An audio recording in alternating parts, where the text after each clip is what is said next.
Welcome to this IANA webinar, Innovative Approaches to Driver Recruitment and Retention. I'm Hal Pollard, the Director of Education at IANA. I'd like to thank Vigilo for their support that helps make this webinar possible. I'm pleased to introduce today's panel, Tim Hines, Chief Operating Officer of Stay Metrics, Priscilla Peters, Vice President of Marketing and Training for Conversion Interactive Agency, and Ellen Voy, President and CEO of Women in Trucking. Now, a little bit about what to expect today. Priscilla will talk about finding the right candidates.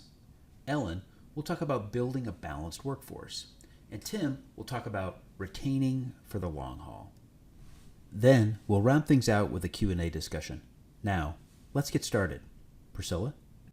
Yes, thank you, Hal. I'm so excited about taking part in this. I think this is going to be a lot of fun. So what I thought I would do today is bring you some insight into data and information that we have regarding the challenges that fleets are facing when it comes to recruiting drivers and owner-operators in today's market. And so, as Hal said, I'm the Vice President of Marketing and Training for Conversion Interactive Agency. We are an advertising agency, and we work with carriers of all sizes. So, again, just wanted to bring you some good data, some good information that you can begin to think about and how this might help you in your recruiting efforts. So, when we talk about recruiting, one of the main things that I think it's really important to stay on top of from a carrier standpoint, honestly, if you're in any form or fashion involved in recruiting drivers or owner-operators, is you've really got to look at the innovation around it. What's going on in the market? How are drivers communicating? And so obviously that's a big component of what we look at. And so I thought a good place to start today would be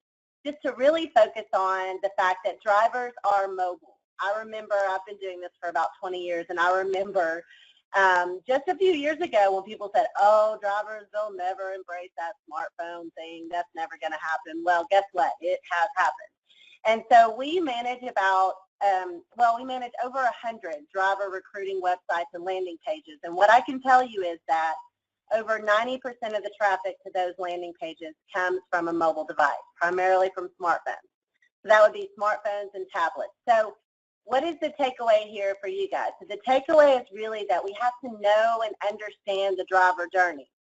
So if drivers are mobile, and if your hiring process is not mobile, then you're going to lose out on those opportunities. And so I think it's really important to look at that. One of the challenges that we give carriers is be sure that you take the entire driver journey yourself.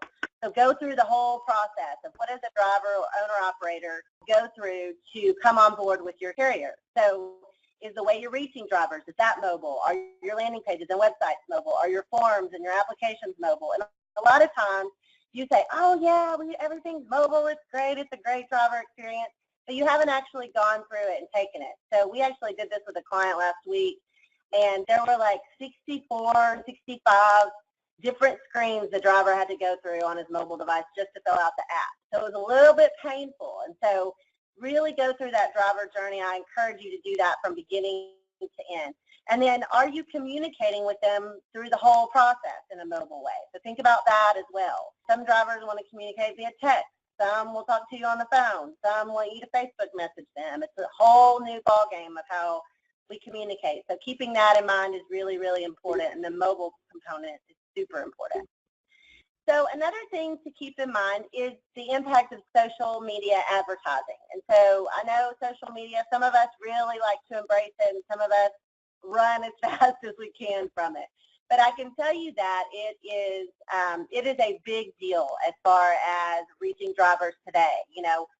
10 years ago was not a big deal, but today it is. And so one of the things that we're seeing is when you look at strategies in tandem, if you're looking at what are some innovative ways that I can reach drivers, this is just a good little case study that we did with a carrier. And so this particular carrier was running a search engine marketing campaign. So they were running ads on Google and Indeed and LinkUp and all of these different search engines.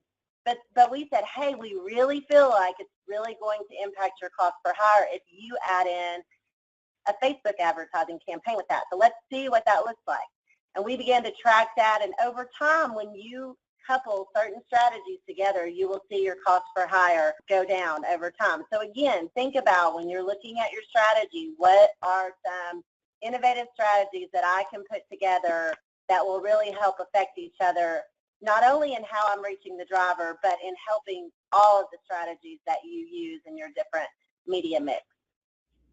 So speaking of social media, another thing to really think about is how you actually formulate your strategy when it comes to social media. So again, I know that I mentioned earlier, some of us kind of run from the social media thing, but this is what I will tell you, is that whenever we look at what are the best performing cost per hire strategies, whether we do those for you, you do those yourself, however carriers do that, one of the best performing strategies today is Facebook advertising.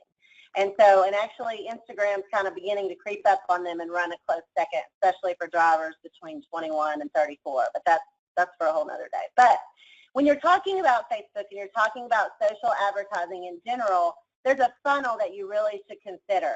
And so one of the things that we're learning as you look at this funnel, obviously you're going to look at things like, okay, I've got to have a brand awareness campaign. People's got to recognize my brand. Maybe you're going to boost some of your posts that you have, and those are good conversion rates.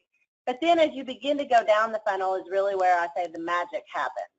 And so if you incorporate some really good strategies on Facebook, for example, you see at the bottom of this funnel, it says lead ads.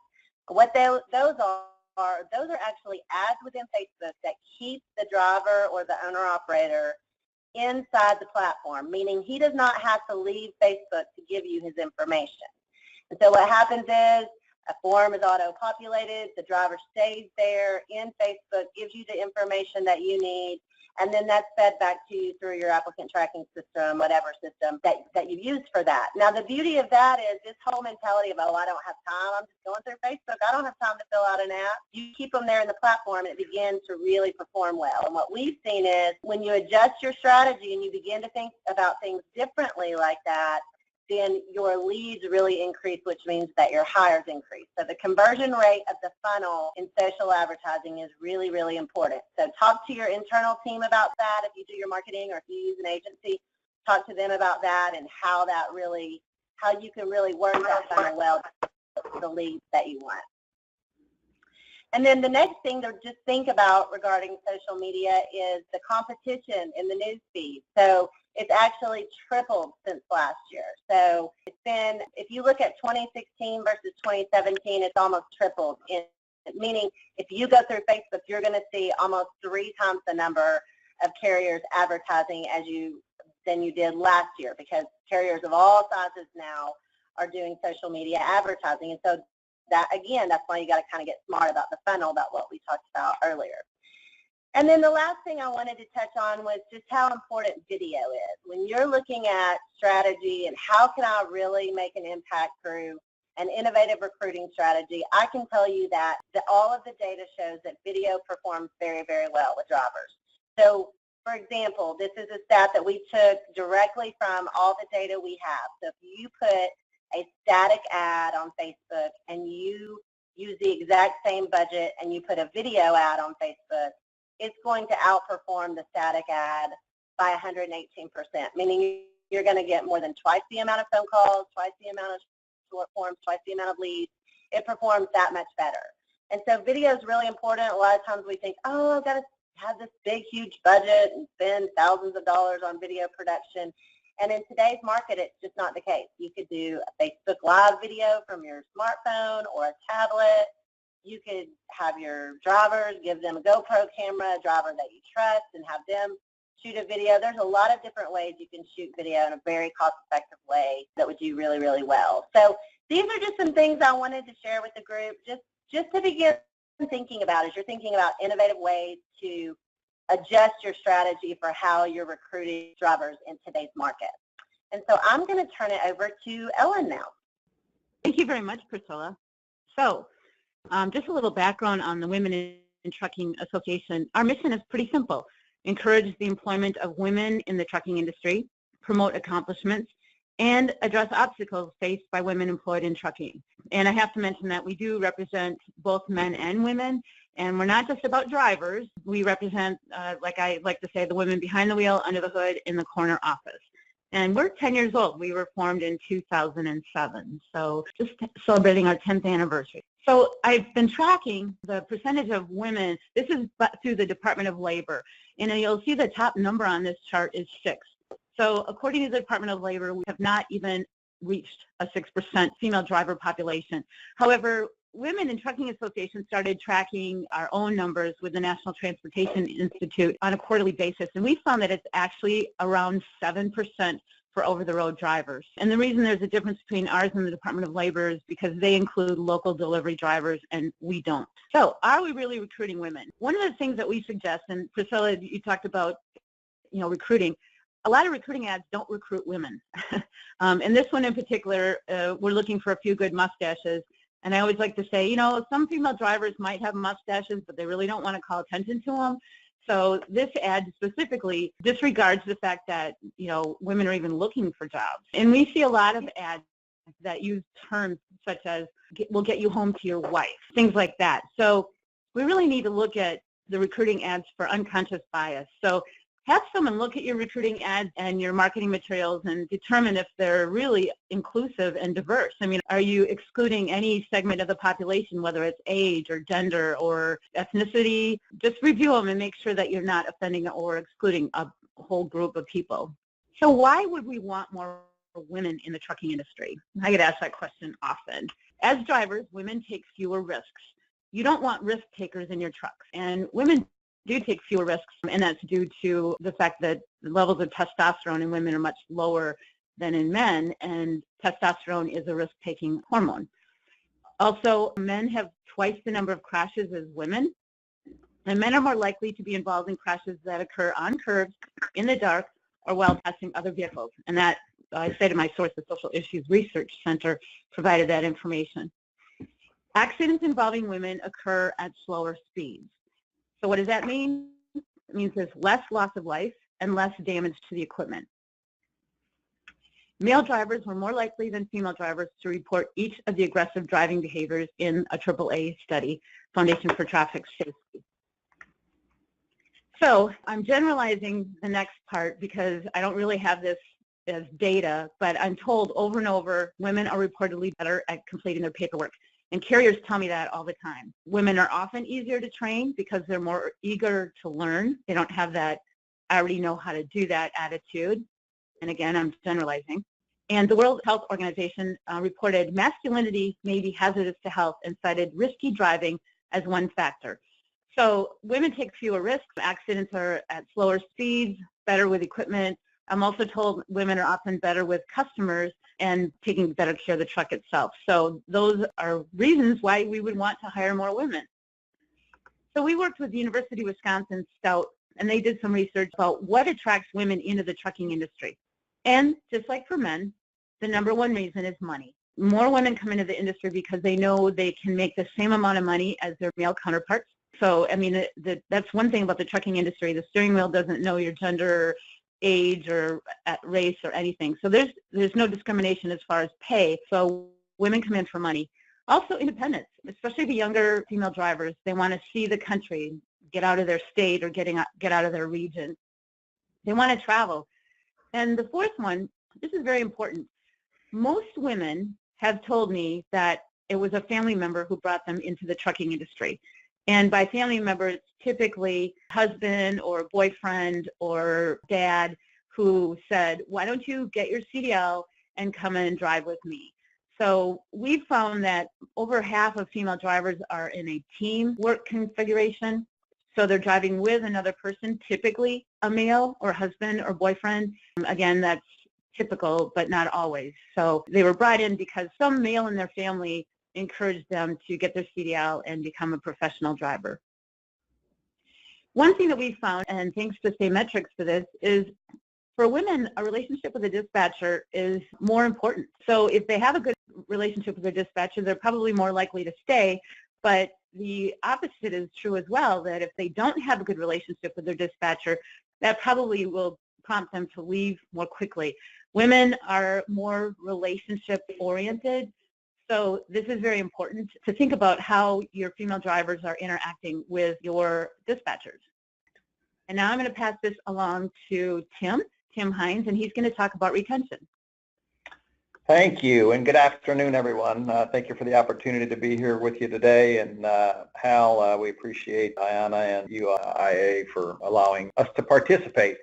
A little bit first about Staymetrics and what we are trying to accomplish out there in the market and what we're doing and how it affects the folks on this call. We developed the company to improve the driver's experience and to really give that driver a voice. And as many of you know, we have a survey system. So the idea is while that driver, is giving his voice and we're getting the data, the carrier is getting that data and they're able to analyze it and see it in a comparative format and then also a trend format where they can identify the hot spots, not only the hot spots in the company, right, that are causing issues, but also the areas in the company that they're doing very well that they need to leverage, that their drivers are telling them that they appreciate and they're outscoring their peers. So the other element is we wanted to really give the carrier an easy way to recognize drivers, because what we know from being in the industry for 30 years is that the two major pieces of anecdotal chatter from drivers are one is nobody asked my opinion, and the second one is I feel that I'm not recognized and rewarded for the work I do. So our platform really puts that into play. What drove us here is really there wasn't a sophisticated method of collecting the data, and that's what we developed. And looking at this, we added best-in-class training to it as well. So let me move on to the next slide. I want to talk a little bit about early stage turnover. So on early stage turnover, if we look at it, what you're looking at here is we looked at our data from 22,000 drivers over 70 carriers that this study was looked at. And as you can tell, 33% of drivers leave in the first 90 days. And then 55% of new drivers are really gone within the first 180 days. So if you think of this, the way we like to frame it with our customers is really your turnover problem is early turnover. And if we just, you focus on that early turnover and you use strategies that we know work well in the industry, you're going to be able to move the needle. So, yes, you want to be very attentive to your older drivers. Yes, you're going to have some churn in that area, but this early turnover is really the area that we suggest folks focus on.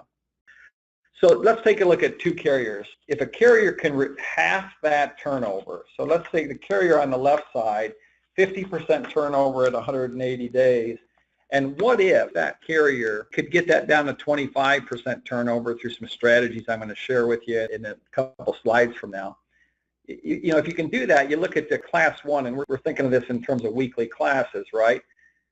Well, by 5 or 6 weeks, really what you're looking at is now the fleet is growing, and that's what we see. So one of the things that we run into is people say, hey, how much money am I going to save by improving retention? And quite honestly, it's not the case that the carrier is going to save money, but what you're going to find that's going to happen is your fleet's going to grow. And the reason I say you're not going to save money is that most carriers are in a position where they've got more than enough freight to handle. The problem is they don't have enough drivers. So it's very unlikely that if you're bringing in 10 people a week into your orientation class, you still want those 10. But just look at the impact there is what if we could improve significantly? What does that look like? Let's go to the next slide. This slide here actually tells the story of two different carriers that are very similar. Actually, they're almost identical. They're within 180 miles of each other. They compete with each other for the same freight and the same drivers. And carrier ABC, you're looking at in the brown line, carrier DEF in the green. But let me first talk about the blue. The blue is where pretty much the industry loses their drivers. This is across our entire database. So you can see that obviously the turnover is most critical in the first and second week, and it really doesn't stabilize until about week 36 or 37. But the majority of the turnover, you can see right there, happens in the first 16 to 18 weeks. So I believe there's a lot of carriers on the line right now that don't have fleet sizes of 100 to 200 drivers, and this is really where I would challenge carriers that, especially if you have under 50 drivers, is to really put a strong focus on that driver's experience with you in the first 16 weeks. The smaller the carrier, the more you ought to be able to use this as an advantage to you because you have that intimacy, so to speak, with your drivers. So carrier ABC, what's really interesting there is you can see the spikes, and you can see the spike in week 4 is when you start to track your data, and we give this chart individually to our carriers. As soon as we give this chart out, usually if there's 2 or 3 people in the meeting, they're immediately saying, yep, I know what's going on in week 4, and I know what's going on in week 8, because you can see those spikes. And then the idea is, okay, what is causing that turnover, and then how can we help? You can see carrier D, E, and F here. In week 34, they have something that they've identified, and this chart actually helped them identify that they've got a policy issue that they do right about that time, and that policy issue is actually causing a temporary spike in churn. So we run top predictors of turnover, but as much as I like this slide, I don't like this slide, because as an industry, we want to generalize. We want to say, in fact, the most common question that we get at Stay Metrics is, what's the number one reason people leave? And it varies so much across carriers. So what we really don't want to do, and I think as an industry we want to stop doing it, is saying that there's just one problem or 2 problems that are causing this churn. Because what we know from studying the data is really each carrier is unique with its own issues. If we visually go back with me to that last slide, those carriers were very identical in their operating system. But when you get into the driver's experience in the company, it was much different. So both of those carriers, if we run a predictive model, they don't look like each other. The top 5 with carrier ABC is not going to be the top 5 with DEF. So while this chart does show some of the common and top predictors of turnover for men and women, it's very important for people to realize that you really need to get your own data to be able to run your own predictive models. Predictive models, how long does it take to run a predictive model with good data? It should take about 9 months worth of good data to be able to run a model. The bigger the carrier is, and believe it or not, the more turnover they have, the quicker the model can be run. We've run them in less than 4 months before. But if you're a smaller carrier and you have pretty good retention, it's possibility that it's going to take almost a year to be able to run a predictive model for you. So let's talk about some strategies that I told you I would share with you now. What happens is we do such a good job. We use folks like Priscilla and her team and Ellen and her team, and we get them into the company for you, right? And you bring them in, and we bring them into orientation. But as Dr. John Kameyer Mueller shares, one of the big elements in trucking that's missing is something called the socialization process. And this is where your drivers actually become socialized into the organization. And the best way to think about socialization is, how do you handle this in the company when you're hiring a new office employee? First, think of all the things you do to interview and screen and select that candidate. Their success has a lot to do with whether you selected the right person or not. What we know in our industry is oftentimes we throw that selection process out the window, and because of need, necessity, we're bringing in about every driver that we can find, that we can recruit, and we're not being very selective in that process. So that's conducive, and that actually, part of the reason our industry is looking at a turnover rate of near 100% is largely because we threw that selection process out years ago. Now, it's very difficult to put that back in play. There's not enough, as everybody on this call knows, there's not enough drivers.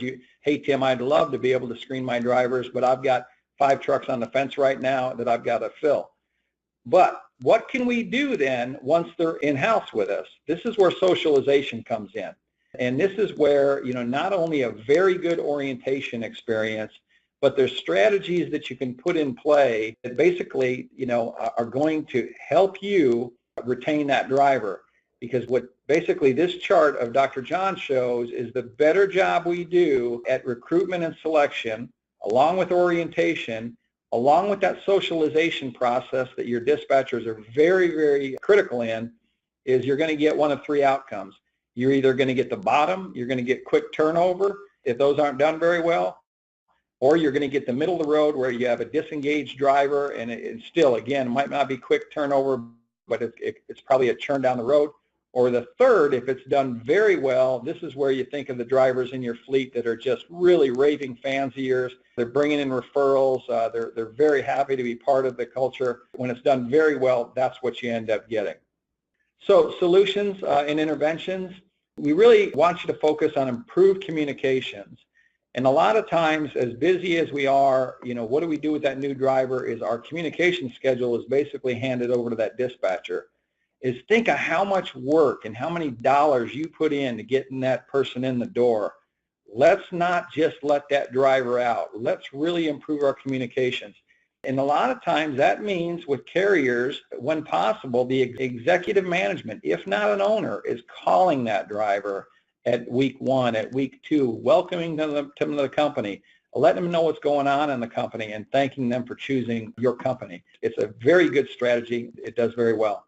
And then consistent communications is, we call this aligning messages and truth-telling, and this is really key. Because the market, the driving market, has been really sold to for 20 years, right?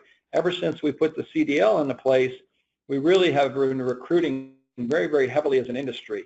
So that market has really been sold to, and what we know from some data that we just got about a month ago, the feeling of distrust is one of the highest, basically, characteristics of drivers that are entering into orientation for the first time, regardless of carrier. So it's not necessarily that they distrust carrier ABC, is when they're coming into orientation, they're just not sure that what the recruiter told them is true, and if their experience is going to be what they anticipate it being.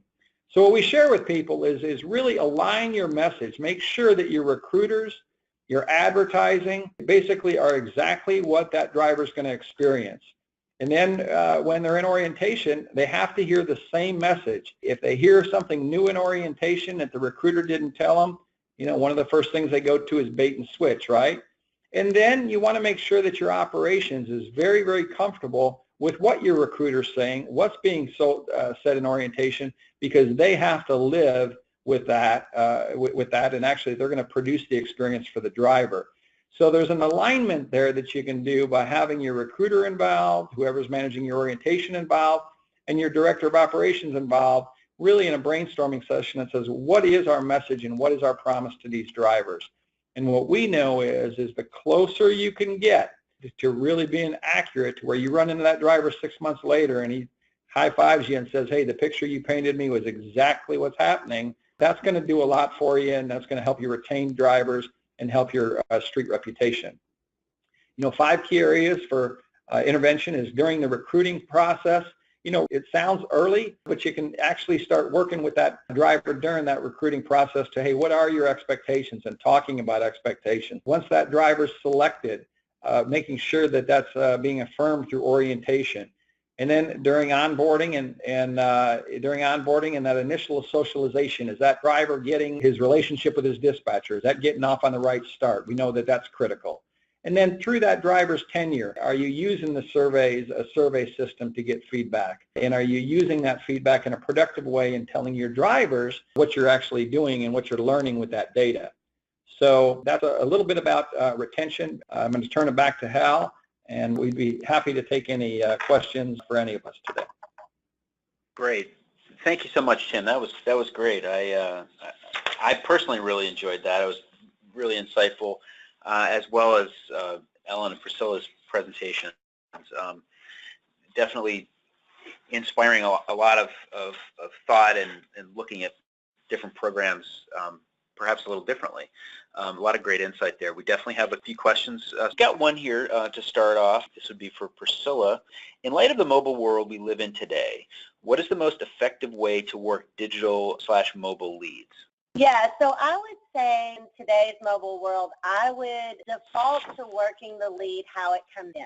So that's what we always tell our clients. So for example, if you get a lead in from a mobile device that comes through a landing page, then what that driver is telling you or that owner operator is telling you is that that's how they want to communicate.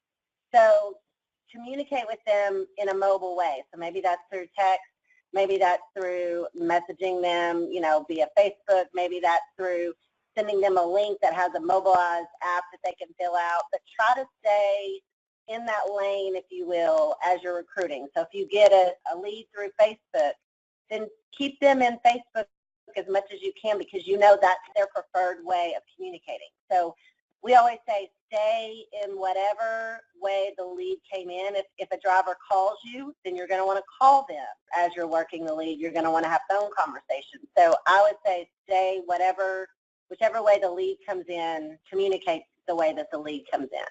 That makes sense. Here's one. What type of recognition/reward systems work best for drivers? Recognition and reward systems work very well for drivers. We believe in points-based systems that have multiple ways that drivers can earn points. So a points-based system where the carrier gets to choose 8 to 10 items that they want to reward that driver for, and then those 8 to 10 items, those points would be coming in on a combination of weekly, monthly, and quarterly, and maybe one big annually. We see a lot of excitement with drivers in these type of programs. Specifically, and there's drivers that as soon as they get $30 in points, they're spending them. And then there's drivers, we've got one now that is on his second trip to the Caribbean with his wife, who basically saves his points for 2-3 years and takes a big trip. So, points-based where they can earn points for different categories, it brings in gamification. We think that that's the most effective recognition and rewards. I've got another one. What makes hiring women different from hiring men? That's a good one. Well, that's a great question. Women actually look for something different in a carrier. As I mentioned, women are more relationship-oriented and social. So women need to be recruited by knowing that what they're doing is there's a greater good. A lot of times, if you can somehow attach your message to the fact that we're delivering more than just freight, like we're feeding the world, or make the gallon of milk on that grocery store shelf relevant so that you're showing that you're helping with the economy. Women they come into the industry wanting to make a difference. And yeah, I said it was money, but there's a different underlying motivation there. Also, women look for different things at carriers. They want to know if there's an open door policy. They want to know if there's a pet policy. A lot of female drivers have pets. They want to know what the culture is like up front. Also, I really recommend, and we started tracking this, how many trucking companies have women in leadership roles. So if you can make the women in leadership roles much more visible, you'll see that more women will be attracted as drivers because they'll see that the company has a culture that it supports and encourages women. And I could go on for forever. And Kim mentioned the equipment issue. Equipment's very important, and it's not about lots of chrome and big engines. It's more about creature comfort in the truck and how much technology the carrier is using to make that job less physically demanding. The more technology you can use, whether it's things that, fifth wheel, eliminate cranking dollies, or technology for hooking the fifth wheel or whatever, anything you can do to make that truck more technologically advanced so that it's less labor intensive will attract both women and men. That's really interesting. I saw that jumped to the top of the top predictors for women drivers, dissatisfaction with the power unit. That sort of digging a little bit deeper is really interesting about not just saying, is the truck an automatic? Because that's really an issue across a lot of new drivers. It seems like it's not just a women's issue. Right. A lot of folks come from the military, learned on automatic, not that. So it's interesting to dig a little bit deeper into things like where's the technology going. Also, good timing, because with ELDs rolling out across the board now, that makes that conversation really interesting. I think a lot of folks may have been looking in the rear view a little bit about some of their older drivers saying how are they going to react to the ELDs, and maybe not necessarily paying quite as much attention to where my new drivers coming from and how are they going to react to those kinds of systems. I'd like to add one other thing about safety. We work closely with the truck cab manufacturers on truck cab design and ergonomics and give a lot of feedback to them from our members, and we have asked for a security system, an alarm system that will go in the truck so that when the driver's sleeping and someone tries to break in, they'll be alerted. But our female drivers have also asked why they can't have smoke detectors and carbon monoxide detectors in their trucks, and that is a safety issue. So again, when I asked the manufacturers, they said because we hadn't thought about it. And one more, Peterbilt just came out, and we're really, really excited about this, but Peterbilt just announced an option that on the passenger side there will be a porta potty. So again, that's something that female drivers have requested and they're thrilled about. So yeah, women buy trucks differently. Women look for carriers, different things in a carrier and in a job. That's really great insight. Tim, I'm sorry, I think I stepped on you. Well, no, you did fine. And, Ellen and I looked at some data, and I think it was a combination of both our data. But, when you look at that dissatisfaction with tractor, and you look at the rest of our data and dig into that, what we found is it, as much as creature comforts, it was reliability and maintenance schedule. And they just, very important to them that the piece of equipment that they're in is reliable and it's not going to break down. And, Ellen, you want to give some color on that? Well, and again, that goes back to the safety factor. So safety is a huge issue, whether it's having equipment that is reliable or equipment that isn't going to, help them with on-the-job injuries, workers' comp claims and things like that. So yeah, the safer the environment, whether it's the truck or the job itself, the more we'll get women into the industry.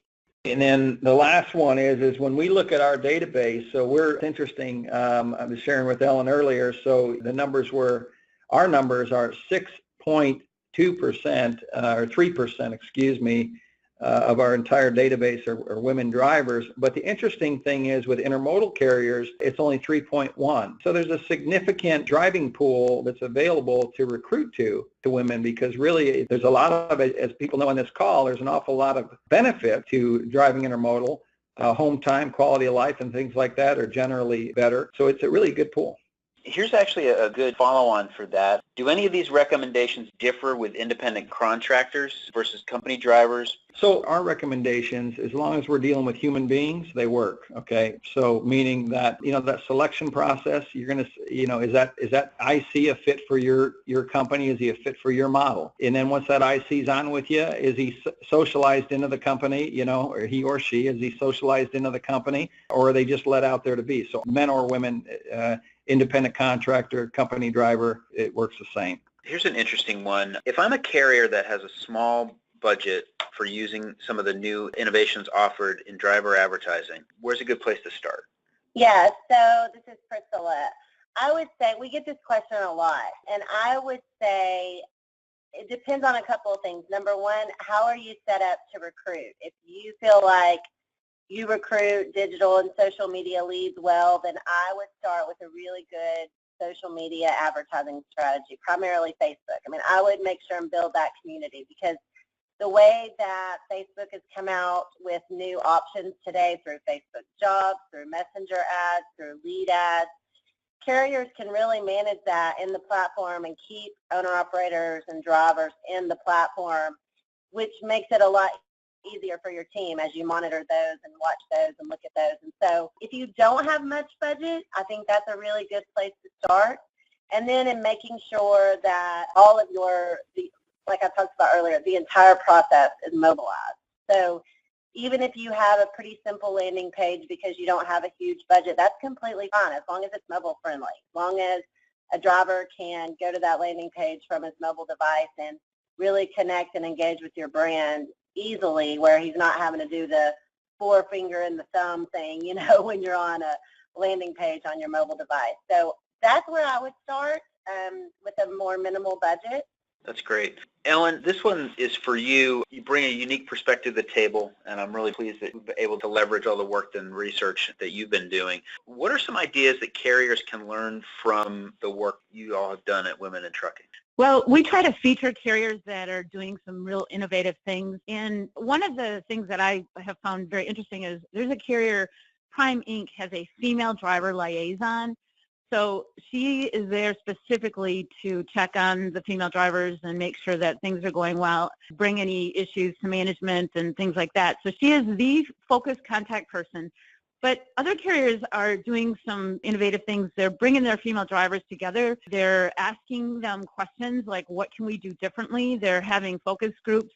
They're really trying to better understand drivers' needs. And it's been interesting to see some of the things that have come out of that. At one drivers group, the female drivers said, why do we have to wear men's uniform shirt, and corporate had never thought about it. They just hadn't. They had just kept ordering the shirts. They were polo shirts. So it's getting the feedback from the drivers and making sure that you acknowledge that they might have different requests than your male drivers. And I wanted to comment on something that Tim had talked about a couple times. It's understanding what your drivers want, but you'll see that, and I'm told this over and over again, female drivers ask a lot of questions. They ask a lot of questions in training. They ask a lot of questions of the recruiters. They ask a lot of questions of their dispatchers. So it didn't surprise me that female drivers' number one turnover reason was not home time, because they do their homework before they come into the industry, ask a lot of stuff. If you go to our Facebook page, they are asking questions all the time. Everything from taking pictures of their scale, receipt and saying, hey, how do I handle this, or things like that, or what's the best, product for this, or, solution for that. So remember, your female drivers are going to ask a lot of questions, but welcome that, because that means they're better informed. That's great. Talk a little bit about your community and the involvement that your members have. I think that's a unique feature of your organization, and that sense of community and how interactive the members actually are is, I think, might be eye-opening for some of them. Well, it is. And so when we want to know what drivers are thinking, I wish they were all paid members of Women in Trucking, but we've got about over 10,000 members on the Facebook page who think they're members of Women in Trucking because they're in our Facebook page. But like, for example, when Peterbilt came to us and said, what do your female drivers like about their Peterbilts and what can we do differently? I went in and asked, and I had 11 pages within 2 hours, and they were not negative comments. I said, no complaints here because they want to make changes. And when TA Petro came to us and said, tell us the feedback on our paid parking, and drivers are very candid and very upfront, and they really appreciate, and I'm going to go back to what Tim said, they really appreciate being asked. They just want to know that somebody is paying attention to their opinion and actually acting on it. And I have to mention one other thing. I think this is kind of interesting. I would recommend that people ask their drivers what their hobbies are. And not only is that information interesting, but you can use it for recruiting. And here's an example. And if this tip helps people attract more female drivers, then go for it. We found out that nearly 80% of the female professional drivers on our Facebook page had a motorcycle license. So I would recommend, if you want to attract female drivers, take one of your happy female drivers, put your company logo shirt on her, send recruiting information with her, and put her on a charity motorcycle run and let her talk about your company.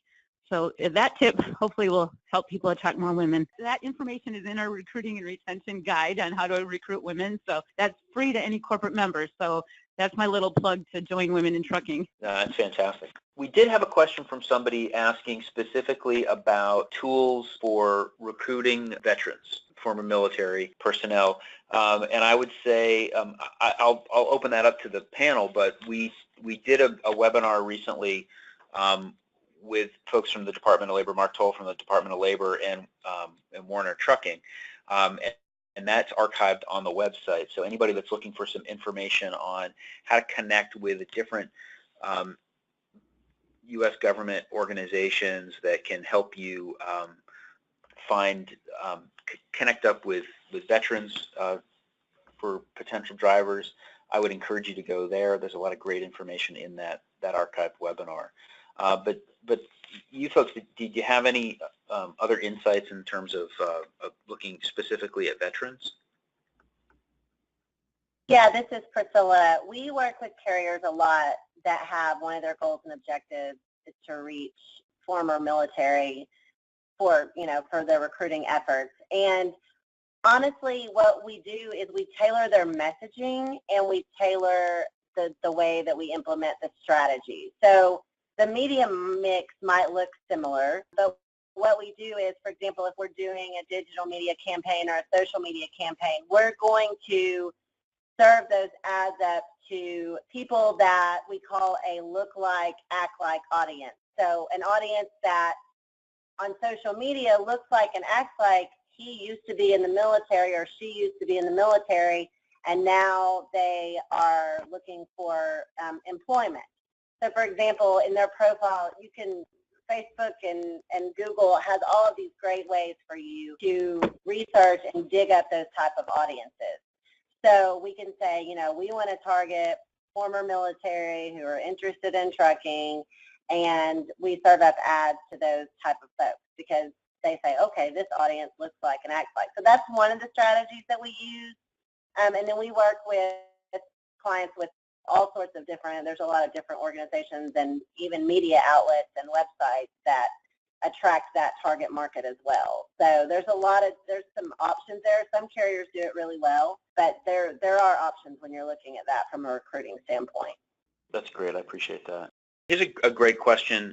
What are the common mistakes that carriers make in implementing new innovation related to reaching drivers online? So I would say, honestly, the number one mistake we're seeing today is that we're seeing carriers say, yes, I finally agree, I need to get in this social media game, and they invest all this money in a really good social media marketing strategy or a really good social advertising strategy, and then they kind of walk away. They don't invest on the monitoring side of it. So we tell clients all the time, yesterday's phone call is today's social media comment.